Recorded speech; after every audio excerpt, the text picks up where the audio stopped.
Oremos. Nuestro amante Padre Celestial, una vez más nos acercamos a tu trono con gratitud en nuestros corazones porque nos has dado tu palabra, que es una brújula segura en un mundo que está bien confundido. Pedimos, Señor, al estudiar en cuanto a la Torre de Babel y el nuevo orden mundial, que tu Espíritu Santo nos acompañe en nuestro estudio. Pedimos que nos des entendimiento para comprender las grandes profecías de la Biblia. Te lo pedimos en el precioso nombre de tu Hijo, Cristo Jesús. Amén. Una vez más, bienvenidos y bienvenidas a esta presentación especial de la serie Descubriendo los Misterios de Génesis. También quiero extender un saludo muy cordial y una bienvenida muy especial a todos los que están viendo esta programación a través de la pantalla de televisión vía satélite. Estamos muy contentos que hayan sintonizado para estar con nosotros. Vamos a comenzar nuestro estudio en este día en el libro de Génesis, el capítulo 9 y el versículo 1. Génesis, el capítulo 9 y el versículo 1. Esto es inmediatamente después del diluvio. Y quiero que noten lo que Dios le dijo a Noé y a su familia después del diluvio. Dice aquí, bendijo Dios a Noé y a sus hijos, y les dijo, fructificad y multiplicaos y llenad la tierra. Es decir, Dios le estaba diciendo a Noé y a sus hijos que llenaran la tierra, que se regaran por la tierra, que proliferaran a través de todo el planeta. Pero la Biblia nos dice que los seres humanos después de Noé tenían una idea muy diferente. Vamos a Génesis, el capítulo 11 y el versículo 1 y 2. Capítulo 11 y el versículo 1 y 2. Y debo decirles que la experiencia de Génesis 11, que es la historia de la Torre de Babel, se está realizando aproximadamente 100 años después del diluvio. Es decir, solamente han pasado 100 años desde que Noé y su familia salieron del arca.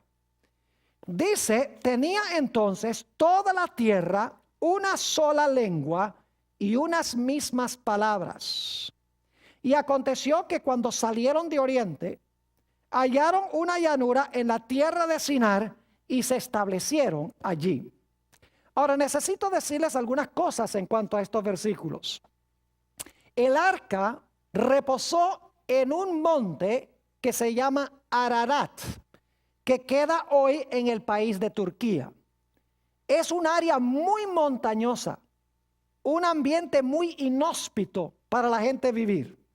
Y por lo tanto, no cabe duda que los que salieron del arca decidieron no quedarse en esa región, sino buscar un lugar más propicio para vivir. Y por lo tanto, emigraron de Turquía y fueron hacia el oriente, al valle de Sinar, como dice aquí. En realidad, eso queda en el valle de Mesopotamia. La palabra Mesopotamia significa entre dos ríos, el río Éufrates y el río Tigris. Es decir, se establecieron allí en ese valle donde hoy queda Irak. Y nos dice este versículo que establecidos allí tenían todos un mismo idioma. Es decir, estaban unidos por un mismo hablar y por un mismo sentir. Ahora, según estudiamos en Génesis 3 y el versículo 15, Dios iba a mandar una simiente al mundo para golpear mortalmente la cabeza de la serpiente o la cabeza de Satanás. Satanás, como hemos visto, se propuso a que no iba a permitir que esa simiente viniera. Y la historia de la Torre de Babel ilustra una vez más cómo Satanás está obrando para impedir que venga la simiente. Era la intención de Satanás, con lo que sucedió en la Torre de Babel, desmoralizar al mundo por completo poco tiempo después del diluvio. Quería corromper a toda la raza humana con el fin de que la simiente no pudiese venir. Habiendo eliminado el linaje, tenía la esperanza de que sin linaje no iba a venir la simiente prometida al mundo. Es decir, la experiencia de la Torre de Babel tenía el propósito de consolidar a los seres humanos en rebelión contra Dios, que desapareciera el linaje santo y de esa manera no pudiera venir el Mesías al mundo. Ahora es importante para nosotros reconocer quién construyó la Torre de Babel. Fue un individuo llamado Nimrod. Ahora, más de 70 veces en el libro de Génesis, el nombre denota algo muy importante. Ustedes miran los 50 capítulos de Génesis y van a encontrar que constantemente los nombres tienen importancia, no son solamente distintivos. Es decir, el significado del nombre es importante. Así que el nombre Nimrod debe ser muy importante, su significado. El nombre Nimrod en hebreo significa rebelión. Es decir, el constructor de la Torre de Babel y de la ciudad, junto con la torre, fue Nimrod, cuyo nombre significa rebelión. Su propio nombre indica la intención que él tenía al construir esa torre. Dicho sea de paso, Nimrod viene de claro, un hijo de Noé, pero en realidad era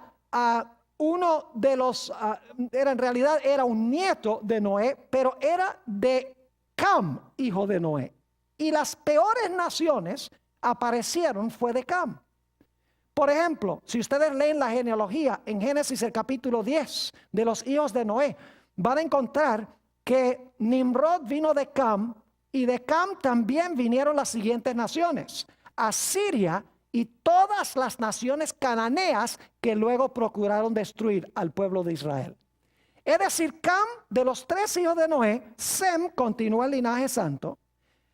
Jafet, hay varias naciones que son medio malas de Jafet, pero las peores naciones, las más inicuas, vienen de Cam. Y Nimrod era descendiente de Cam.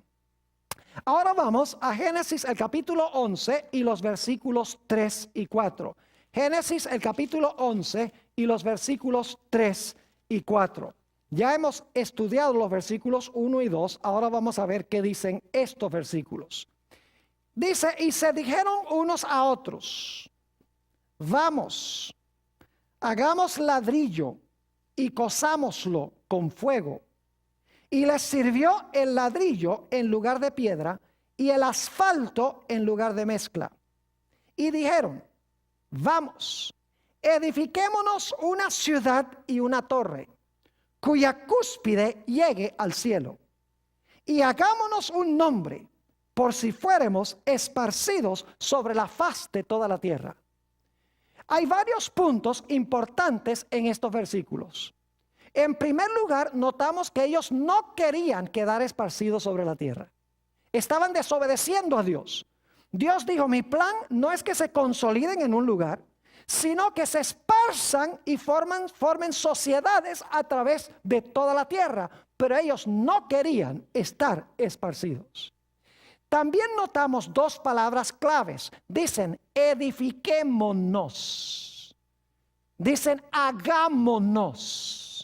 Uno puede darse cuenta en esas palabras de la empresa egoísta. No dice, hagamos, edifiquemos. Dice, hagámonos a nosotros. Edifiquémonos una ciudad y una torre que llegue hasta el cielo.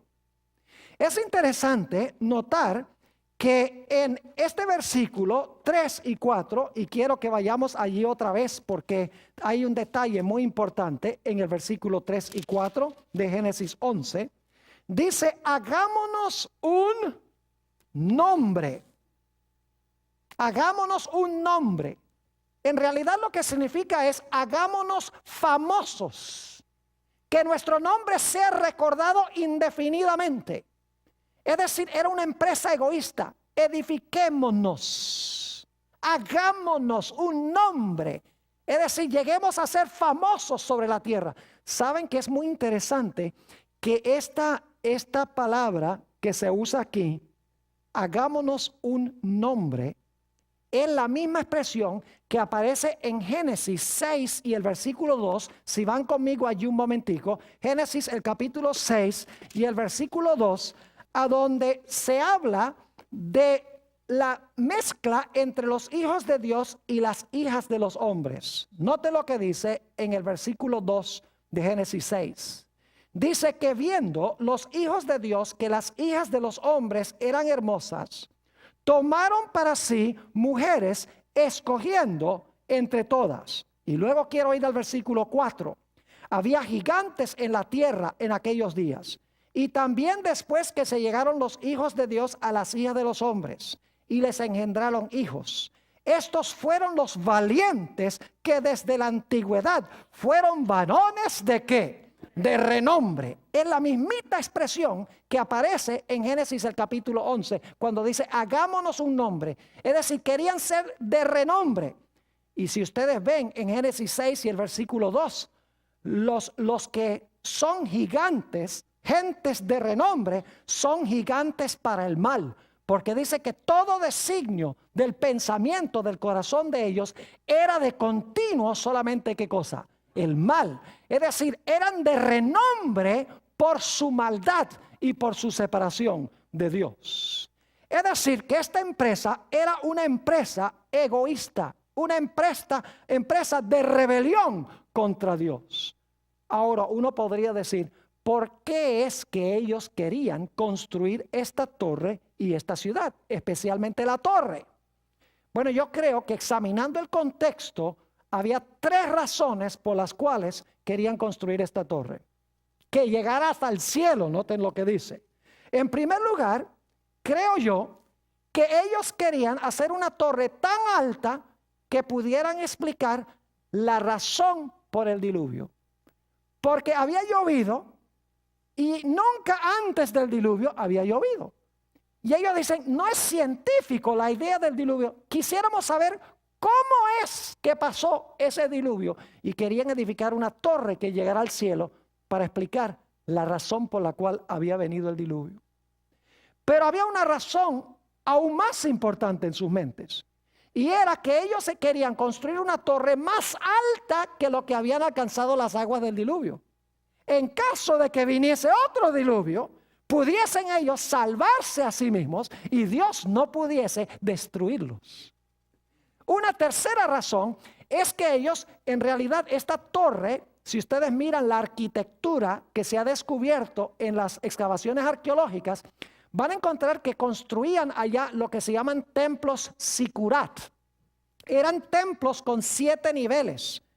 Y los sacerdotes de esta religión subían por los 7 niveles y cuando llegaban al ápice de la torre, se concebía que habían alcanzado la altura de Dios. Es decir, el propósito de la torre era edificar un templo en honor a los dioses. Y déjenme decirles que Nimrod, según la tradición antigua de Babilonia, Nimrod era el dios Sol. Y su esposa, la diosa Luna, se llamaba Semiramis. Es decir, que Nimrod estableció la religión falsa de Babilonia. Ahora, hay un libro magnífico del cual quiero leer la descripción de esta empresa, de estos constructores. Es un libro que a mí me encanta porque presenta la historia del Antiguo Testamento de la forma más clara que yo he visto en cualquier libro. Es el libro Patriarcas y Profetas. En la página 112 encontramos esta declaración. Dios había mandado a los hombres que se diseminaran por toda la tierra, que la poblaran y que se enseñoreasen de ella. Pero estos constructores de la Torre de Babel decidieron mantener su comunidad unida en un solo cuerpo y fundar una monarquía. Fíjense, un gobierno centralizado, una monarquía que a su tiempo abarcara toda la tierra. Así, su ciudad se convertiría en la metrópoli de un imperio universal. Su gloria demandaría la admiración y el homenaje del mundo y haría célebres sus fundadores. La magnífica torre, que debía alcanzar hasta los cielos, estaba destinada a ser algo así como un monumento del poder y la sabiduría de sus constructores, para perpetuar su fama hasta las últimas generaciones. Imagínense, unir a todos en un solo cuerpo para establecer una monarquía, un imperio universal, gobernado desde ese centro a donde se originó la religión de Babilonia, para que en todo el mundo se proliferara la rebelión contra Dios. Y de esta manera se corrompiera todo el mundo según la idea que tenía Satanás, para impedir que pudiera venir la simiente prometida. Ahora vamos a Génesis, el capítulo 11 y el versículo 5. Génesis 11 y el versículo 5. Y sigamos estudiando un poco esta empresa de estos constructores. Dice en el versículo 5: y descendió Jehová para ver la ciudad y la torre que edificaban los hijos de los hombres. ¿Qué hizo Dios? Descendió. Fíjense que Dios primero examina lo que están haciendo. No lo tiene que hacer porque Dios sabe todas las cosas. Pero Dios siempre hace un juicio. Siempre examina las cosas antes de castigar, antes de ejecutar el juicio. Y por lo tanto Dios desciende para ver la torre que están edificando los hijos de los hombres. Ahora escuchen lo que les voy a decir. Esa expresión, los hijos de los hombres, tiene que verse en contraste con los hijos de Dios. Los hijos de Dios, según vimos en Génesis 6, era el linaje de ¿quiénes? De los fieles. Los que estaban construyendo la torre no eran los hijos de Dios. Los que estaban construyendo la torre eran los hijos de los hombres, que son la contraparte masculina de las hijas de los hombres de Génesis 6, las descendientes del linaje de Caín. Es decir, la expresión hijos de los hombres, hijas de los hombres, representa el linaje de ¿quiénes? El linaje de los caídos. Es otra evidencia de que esta empresa era una empresa impía de rebelión en contra de Dios. Dicho sea de paso, si quieren buscar conmigo Eclesiastés el capítulo 8 y el versículo 11, van a encontrar lo que significa la expresión hijos de los hombres.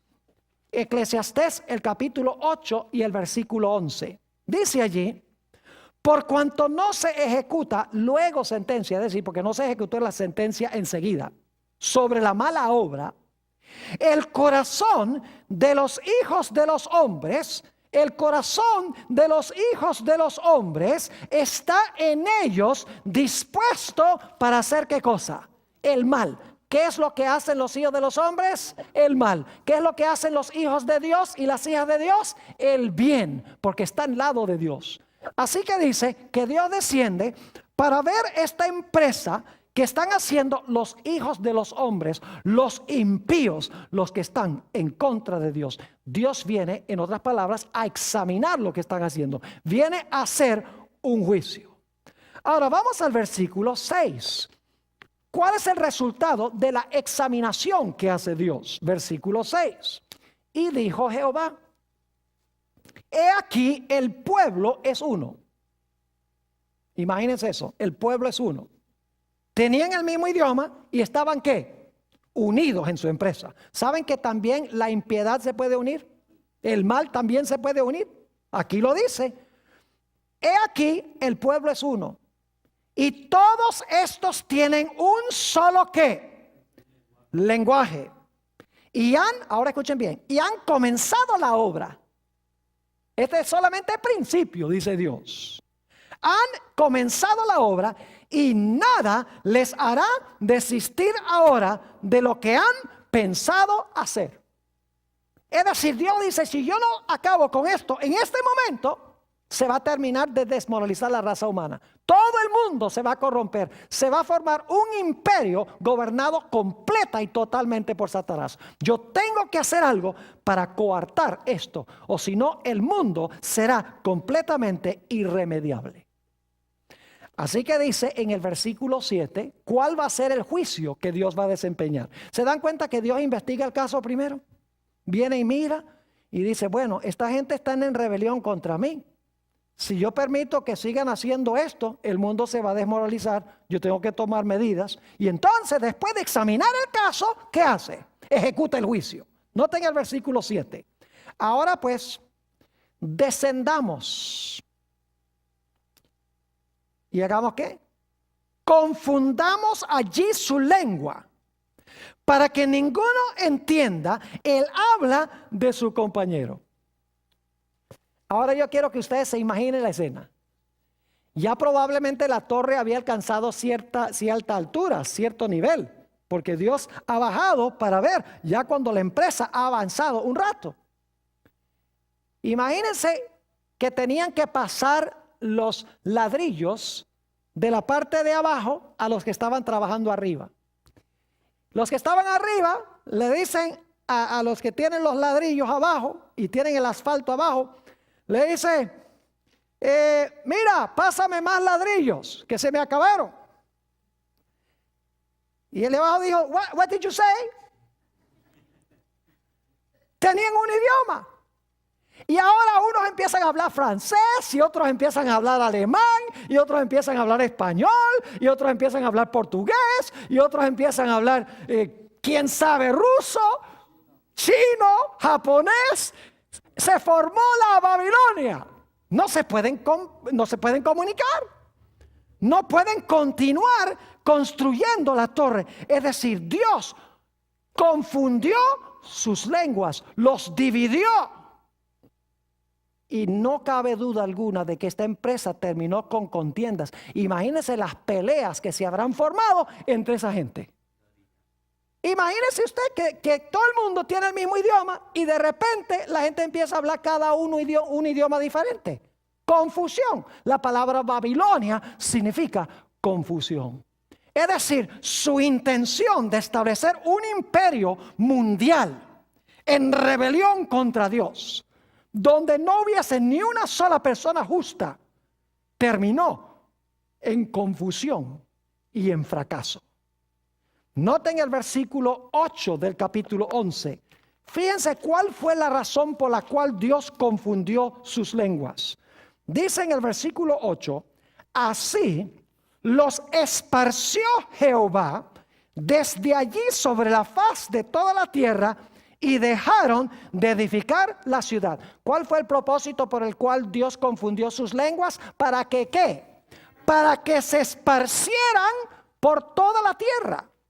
Eso es lo que él había dicho que debían hacer. Pero ellos quisieron consolidar el mal, quisieron unirse en rebelión contra Dios. Dios dijo, no, lo que voy a hacer es confundir sus idiomas. Y ahora escuchen bien lo que pasó. ¿Creen ustedes que es un buen plan tener muchas naciones, muchas lenguas, muchas diferentes culturas?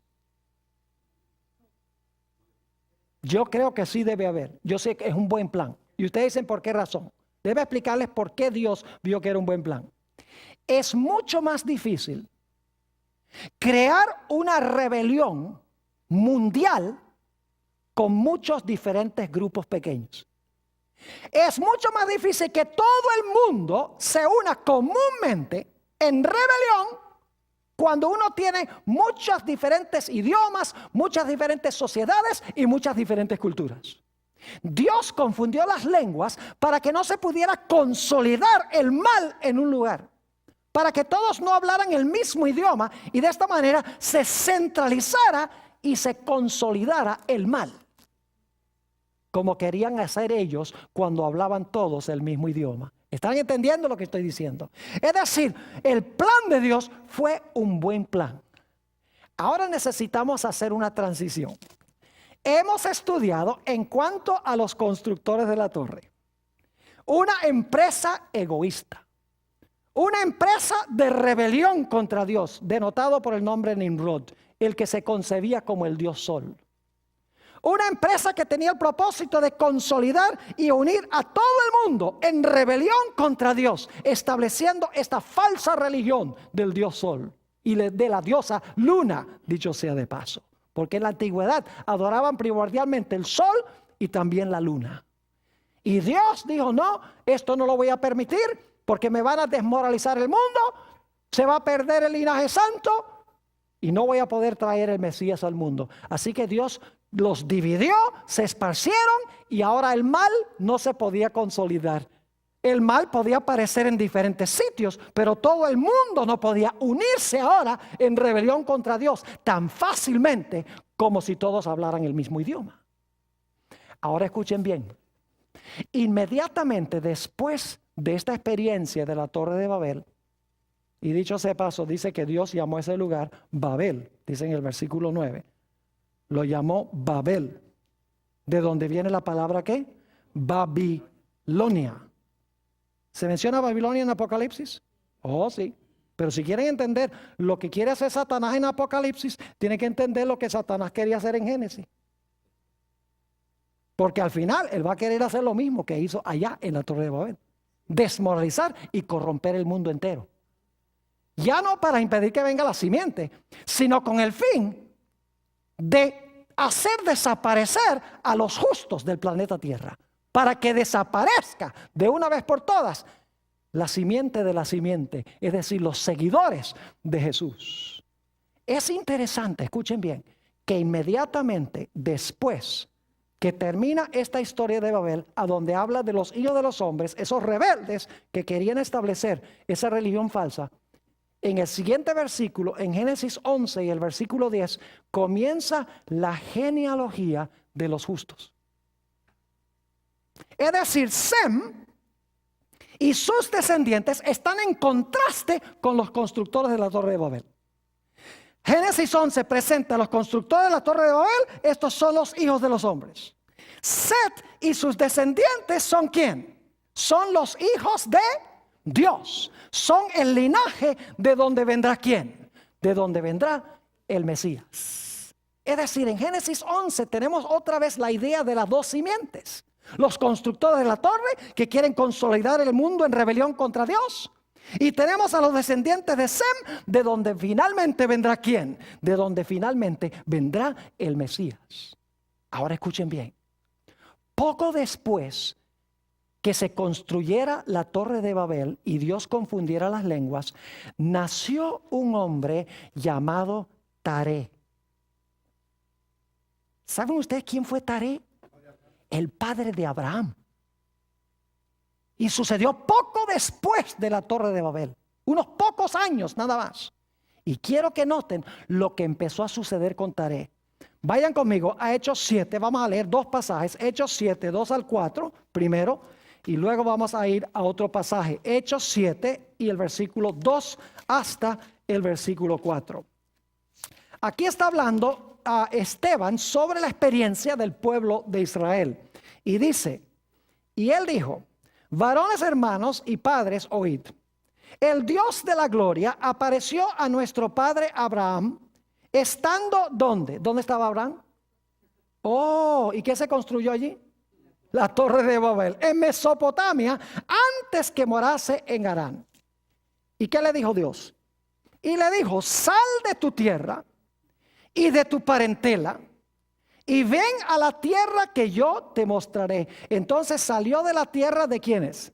De los caldeos, y habitó en Harán. Yo pregunto, ¿quiénes eran los caldeos? Los babilonios.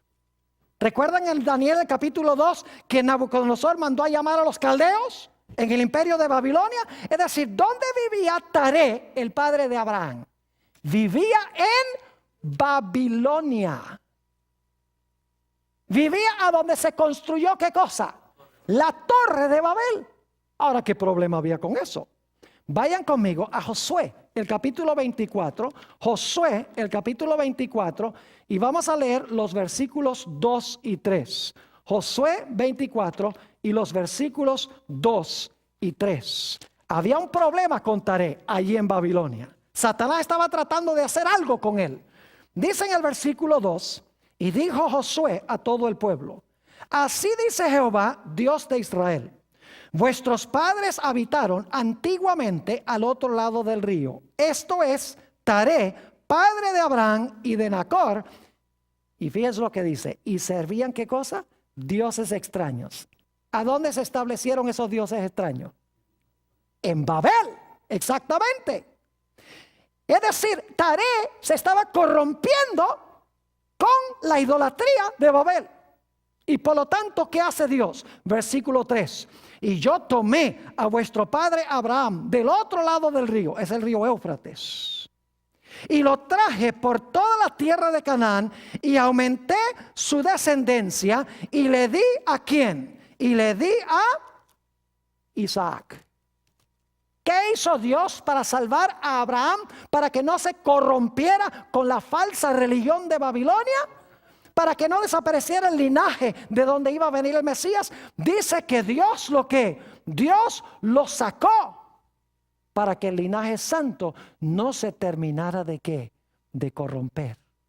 Y ahora escuchen lo que les voy a decir. La mayoría de los expositores de las profecías hoy en día dicen que las profecías todas se centran en Israel. Oh, sí, se va a reconstruir el templo de Jerusalén allá. Y se va a levantar un anticristo que se va a sentar allá en el templo. Y luego van a venir los chinos y los rusos y van a atacar allá a Israel. Es decir, toda la interpretación de las profecías se centra en Israel. Pero ¿saben algo? Las profecías no se centran en Israel. Las profecías se centran en Jesús. Y les voy a explicar cómo es eso. Dios escogió, ahora escuchen bien, Dios escogió a Abraham, un individuo, con el fin de que de Abraham viniese un ¿qué? Un pueblo o una nación. Vayan otra vez. Dios escogió a Abraham, un individuo, para que de ese individuo creciera una gran ¿qué? Un gran linaje, una gran nación, para que de esa nación viniera un individuo. Y luego de ese individuo se iba a levantar una nación para proclamar el mensaje en cuanto a ese individuo. Es decir, Dios llama a un individuo para formar una nación. De esa nación va a nacer un individuo, pero luego el pueblo de ese individuo va a proclamar el mensaje en cuanto a lo que hizo ese individuo por la raza humana. Es decir, el propósito por el cual Dios escogió a Abraham no es porque Abraham era especial, no es porque el pueblo de Israel que vino de Abraham era especial. El propósito por el cual escogió a Abraham y escogió al pueblo de Israel era porque de Abraham y de Israel iba a venir ¿quién? Iba a venir el Mesías prometido. Es decir, el centro de las profecías no es Abraham, no es Israel. Abraham e Israel son funcionales para traer al mundo al Mesías. Y luego el pueblo del Mesías, después del día del Pentecostés, van a ir a Jerusalén, a Samaria y a todos los confines de la tierra con el mensaje de este individuo. Una nueva nación, la iglesia cristiana, proclamando el mensaje de Jesús. Es decir, el centro de las profecías no se encuentra en Israel ni en Abraham. El centro se encuentra en Jesús. Note lo que dice Gálatas 3:16. Está clarísimo en la Biblia. Gálatas el capítulo 3 y el versículo 16. Y el tema que estamos estudiando esta noche es crucial para entender lo que vamos a estudiar más adelante en nuestro seminario. Así que por favor presten atención, no solamente ustedes, sino los que están viendo también por la pantalla de televisión vía satélite. Gálatas el capítulo 3 y el versículo 16. Ahora bien, a Abraham fueron hechas las promesas y a su simiente. No dice y a las simientes como si hablase de muchos, sino como de uno, y a tu simiente, la cual es Cristo. ¿A quién se le hicieron las promesas? Las promesas se le hicieron a Abraham, pero especialmente a su simiente, y la simiente de Abraham, ¿quién es? Cristo. Es decir, el propósito de las profecías no es Israel, el propósito de las profecías es apuntar hacia Jesús. Noten 2 de Corintios, el capítulo 1 y el versículo 20.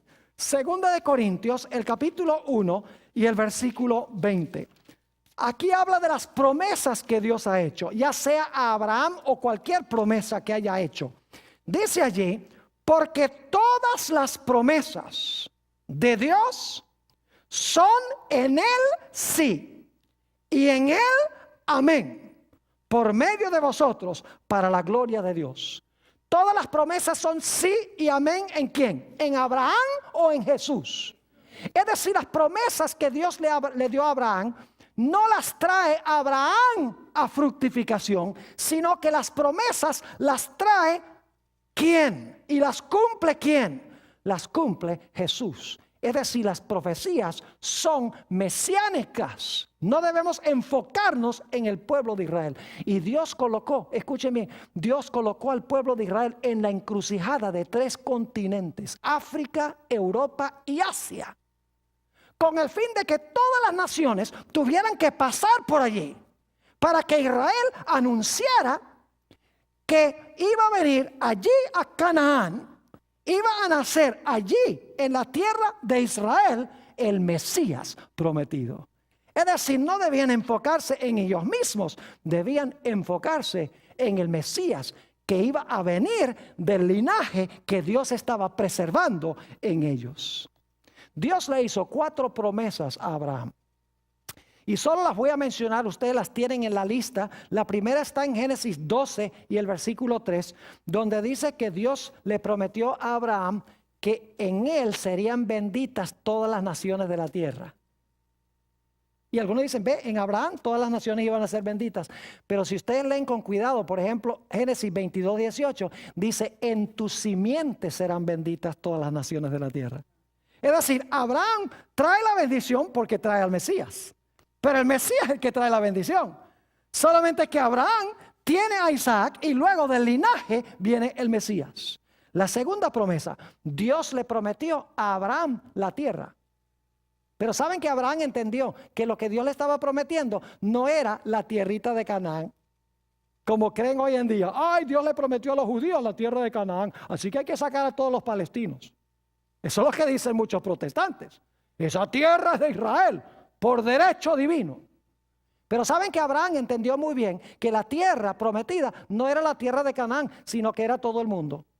En Romanos 4 y el versículo 3 dice que Abraham entendió que él iba a ser el heredero del mundo. En Hebreos el capítulo 11, que no está en la lista, dice que Abraham y los otros patriarcas, dice que esperaban una ciudad cuyo artífice y fabricante era ¿quién? Dios. Buscaban una patria, no la terrenal, sino la ¿qué? La celestial. Yo pregunto, ¿ustedes creen que Abraham es el que trae el cielo? ¿Ustedes creen que los santos heredan la tierra por lo que hizo Abraham? ¿Ustedes creen que la bendición la trae Abraham? ¿Qué va? Si Abraham fuera pecador, él no puede traer ninguna bendición. Él no puede recuperar la tierra. Se menciona a Abraham porque a través de Abraham viene ¿quién? Jesús, quien va a cumplir estas promesas. En Génesis 22, 18 dice que a Abraham se le devolvería el dominio, es decir, el reino, el reinado, el dominio. ¿Quién es en realidad el que recupera el reino y el dominio? Es Jesús, según Daniel, el capítulo 7. Y luego en Génesis 15, 5, Dios prometió la simiente. La simiente no era Isaac, la simiente prometida era ¿quién? La simiente prometida era Cristo Jesús. Es decir, en la torre de Babel, Satanás quería corromper a toda la raza humana. Pero Dios, nos dice en Génesis, tenía un linaje, comenzando con Set, que iba a preservar la verdad de Dios. Y de Abraham, y últimamente iba a venir el Mesías prometido de la nación que Dios escogió para preservar la verdad y para preservar el linaje. Es interesante notar que en San Juan 8 y el versículo 56, Juan 8 y el versículo 56, se nos dice que Abraham entendió esto. Algunos preguntan, ¿será que Abraham entendió este asunto de que las promesas no se iban a cumplir a través de él, sino que era a través del Mesías? Claro que lo entendió. Noten Juan 8 y el versículo 56. Dice allí, hablando a Jesús, Abraham vuestro padre se gozó de que había de ver mi ¿qué? Mi día. Y lo vio y ¿qué? Y se gozó. Y en nuestro próximo tema vamos a estudiar la experiencia de Génesis 22, donde Dios manda a Abraham a sacrificar a su hijo Isaac. Y vamos a encontrar que esa es una profecía maravillosa, extraordinaria en cuanto a Jesús, en cuanto al Mesías. Y Abraham lo entendió muy bien. Entendió que el acto de estar dispuesto a sacrificar a su hijo representaba en realidad el sacrificio de Jesús. Abraham vio mi día y dice, y se gozó. Abraham entendió que la bendición no la iba a traer él. La bendición la iba a traer el Mesías. Es decir, Dios escogió a Sem. De Sem sigue el linaje, llega a Abraham. De Abraham continúa el linaje. Finalmente de ese linaje viene ¿quién? Jesús. Y entonces se cumple la promesa de la bendición, la promesa de que los santos tomarán la tierra por heredad, la promesa de que Cristo reinará con su pueblo y la promesa de que la simiente de Dios estará siempre con su pueblo. Note lo que dice en Gálatas 3 y el versículo 13 y 14. Fíjense quién es el que trae la bendición. Gálatas el capítulo 3 y los versículos 13 y 14. La bendición no la trae Abraham. Solo la trae Abraham porque él comienza el proceso de donde vendrá el Mesías. Gálatas el capítulo 3 y vamos a leer los versículos 13 y 14. Dice allí, Cristo nos redimió de la maldición de la ley, hecho por nosotros maldición, porque está escrito, maldito todo aquel que es colgado en un madero. Ahora escuchen bien, ¿qué es la consecuencia de que Jesús cargó nuestra maldición, cargó nuestro pecado? Dice, para que en Cristo Jesús la bendición de Abraham alcanzase a los gentiles, a fin de que por la fe recibiésemos la promesa del Espíritu. Yo pregunto entonces, ¿cómo es que viene la bendición de Abraham? ¿Viene a través de quién? Viene a través, no de Abraham, sino que viene a través de Jesús. Y gracias a Dios finalmente vino el Mesías prometido. Después que Dios escogió a Sem, de Sem finalmente viene Abraham y finalmente de Abraham, ese individuo, viene el pueblo judío, preservó la verdad, preservó el linaje y ahora viene ese individuo, Cristo Jesús, el Mesías prometido, que iba a recuperar todo lo que se había perdido. Satanás, mis hermanos y hermanas, procuró impedir que la simiente viniera por todos los medios, pero Dios siempre preservó el linaje. Por eso es que tenemos las genealogías en la Biblia. Dios nos da la genealogía en Génesis 5 de los hijos de Dios desde Adán hasta Noé. En Génesis 11 nos da desde Sem hasta Abraham. Y en Mateo 1 nos da desde Abraham hasta Cristo. Dios está mostrando que siempre preservó el linaje, aunque Satanás procuró destruir el linaje. Es decir, el centro no es Israel, el centro es Cristo Jesús. Jesús murió en la cruz, cargó por los pecados de la raza humana, recuperó todo lo que Adán perdió. Pero había que avisarle al mundo lo que había sucedido. Había que anunciarlo al mundo. Y por lo tanto, 50 días después de la resurrección de Jesús, encontramos que llega el día del Pentecostés. Y ahora escuchen bien. En el día del Pentecostés, o inmediatamente antes, Jesús le dice a los discípulos, ustedes me van a ser testigos en Jerusalén, en Judea, en Samaria y hasta los últimos confines de la tierra. Pero había un problema muy serio. Y es que en la Torre de Babel se habían confundido todas las lenguas y los seguidores de Jesús no hablaban sino hebreo y arameo. ¿Ves cómo Dios se complicó la vida con lo que hizo en Babel? Se complicó la vida porque ahora tenía todos estos idiomas. El propósito era dividir el mundo para que no se consolidara el mal y la rebelión. Y ahora tiene un mundo lleno de idiomas y sus pocos seguidores que lo han recibido como Salvador no hablan sino el idioma de Israel o los idiomas de Israel. ¿Sabe lo que hace Dios? Dios dice, ahora yo voy a arreglar el problema de Babel. Y dice que en el día del Pentecostés Dios derrama el Espíritu Santo. ¿Saben cuántas naciones habían presentes en el día del Pentecostés? Vayan conmigo un momento allí. Vayan conmigo al libro de los Hechos, el capítulo 2, para que ustedes vean todas las naciones que había ahí. Todos con su diferente idioma, como fruto de Babel. Ahora Dios dice, el problema que creé allá, para que no se consolidara el mal, ahora lo voy a arreglar yo también. Noten Hechos, el capítulo 2, y vamos a empezar en el versículo 1. Cuando llegó el día del Pentecostés, estaban todos unánimes juntos. Y ahora los hijos de Dios están unánimes juntos. Y de repente vino del cielo un estruendo como de un viento recio que soplaba, el cual llenó toda la casa donde estaban sentados. Y se les aparecieron lenguas repartidas como de fuego, asentándose sobre cada uno de ellos. Y eran 120, dicho sea de paso. Y fueron todos llenos del Espíritu Santo. Y comenzaron a hablar en otras lenguas, según el Espíritu les daba que hablasen. Y créanme que no estaban hablando tonterías. No estaban hablando en un idioma que nadie entiende. El don de lenguas es un don de hablar idiomas que el que habla no conocía antes, con el fin de compartir el Evangelio de Cristo. Note lo que sigue diciendo en el versículo 5. Moraban entonces en Jerusalén judíos, varones piadosos de todas las naciones bajo el cielo. Todas las naciones que se originaron después de Babel. Y hecho este estruendo, se juntó la multitud y estaban confusos porque cada uno les oía hablar en su propia lengua. Habían varios predicadores, eran 120, y cada uno estaba hablando un idioma de los que estaban presentes ahí. ¿Ven cómo Dios está arreglando el problema de Babel? Y estaban atónitos y maravillados, diciendo, mirad, ¿no son galileos todos estos que hablan?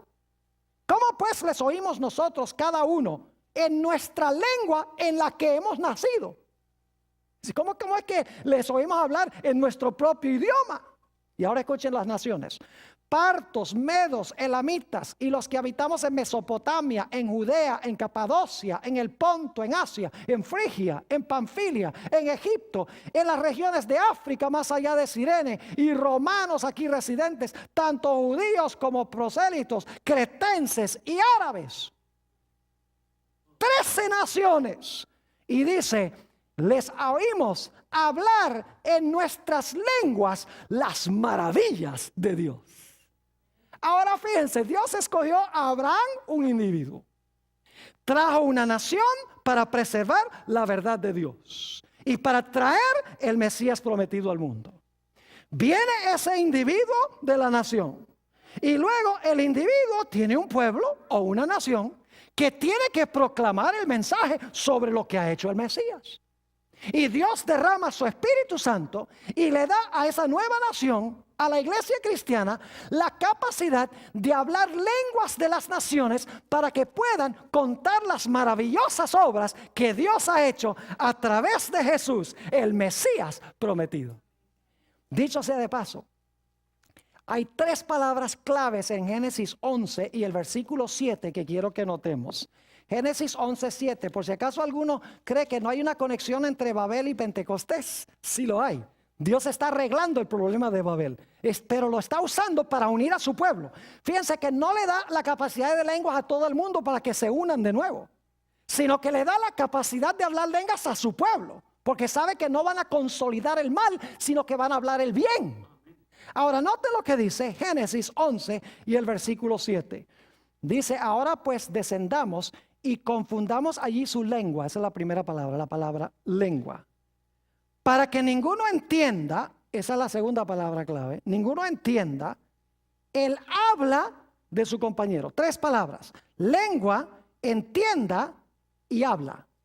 Ahora vayan conmigo al libro de los Hechos, el capítulo 2 y el versículo 6 y 7. Hechos, el capítulo 2 y el versículo 6 y el versículo 7, las mismas 3 palabras. Dice, y hecho este estruendo, se juntó la multitud y estaban confusos, porque cada uno les oía hablar, ahí está la misma palabra, hablar en su propia lengua. Y estaban atónitos diciendo, mirad, ¿no son galileos todos estos? ¿Cómo pues les oímos hablar cada uno en nuestra lengua en que hemos nacido. Las mismas 3 palabras que aparecen en Génesis 11:7 aparecen aquí en Hechos el capítulo 2. Sabemos que Dios está deshaciendo lo que sucedió en la Torre de Babel.